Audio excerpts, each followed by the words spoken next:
ಕಾವೇರಿ ನದಿಗೆ ಬಿದ್ದು ವೃದ್ಧೆ ಆತ್ಮಹತ್ಯೆಗೆ ಯತ್ನಿಸಿದ ಘಟನೆ ಮಂಡ್ಯ ಜಿಲ್ಲೆಯ ಶ್ರೀರಂಗಪಟ್ಟಣದ ವೆಲ್ಲೆಸ್ಲಿ ಸೇತುವೆ ಬಳಿಯಲ್ಲಿ ನಡೆದಿದೆ.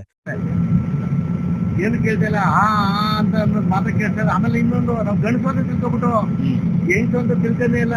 ಅವ್ರ ಮುಖ ಏನು ಇಷ್ಟೇ ತೋರ್ತಾ ಇರೋದಲ್ವಲ್ಲಿ ಗಂಡಸು ಅಂತ ತಿಳ್ಕೊಂಡು ಆಮೇಲೆ ಇದು ಕೊಡ್ಕತಾರಲ್ಲ ಗಂಡು ಪೈಸೆ ಬರ್ತಾ ಇರೋದು ಅಂತ ಕೇಳ್ತಾ ಇರೋದು ಸೌಂಡಲ್ಲಿ ಅವ್ರೆ.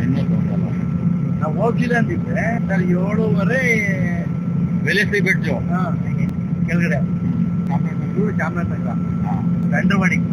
ಬೆಂಡ್ರವಾಡಿ ಅಂದ್ಬಿಟ್ಟು ಅಲ್ಲಿಂದ ಅವರು ಮೈಸೂರಿಂದ ಮಂಡ್ಯಕ್ಕೆ ಹೋಗೋರೆ.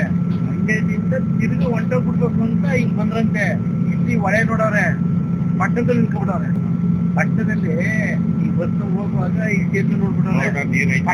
ಪಟ್ಟಣದಲ್ಲಿ ನಿಂತ್ಕೊಂಡವ್ರೆ. ಅವರು ಮಂಡ್ಯಕ್ಕೆ ಹೋಗ್ಬಿಟ್ಟು ತಿರುಗಿ ಹೊಂಟೋಗ್ಬೇಕು ಮಾರುವಂತೆ. ಬಸ್ ಓಡಾಡುವಾಗ ನೋಡಿದ್ರಲ್ಲ ಸೇತುವೆನ, ಪಟ್ಟಣದಲ್ಲಿ ನಿಂತ್ಕೊಬಿಟ್ಟವ್ರೆ. ಚಾಮರಾಜನಗರದ ಬೆಂಡರವಾಡಿಯ 70 ವರ್ಷದ ಗುಂಡಮ್ಮ ಆತ್ಮಹತ್ಯೆಗೆ ಯತ್ನಿಸಿದ ವೃದ್ಧೆ.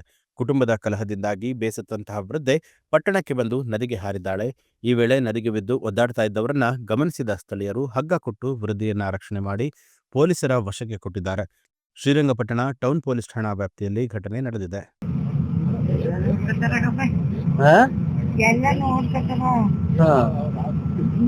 ಎಲ್ಲ ತಿಂಗಳದ ನೋಡಿ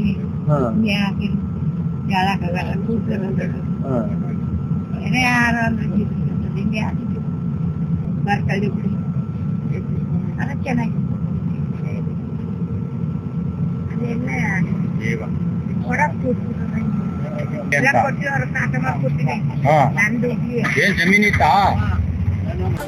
ನ್ಯೂಸ್ ಅಲರ್ಟ್ ನಿಮ್ಮಿಂದ ನಿಮಗಾಗಿ.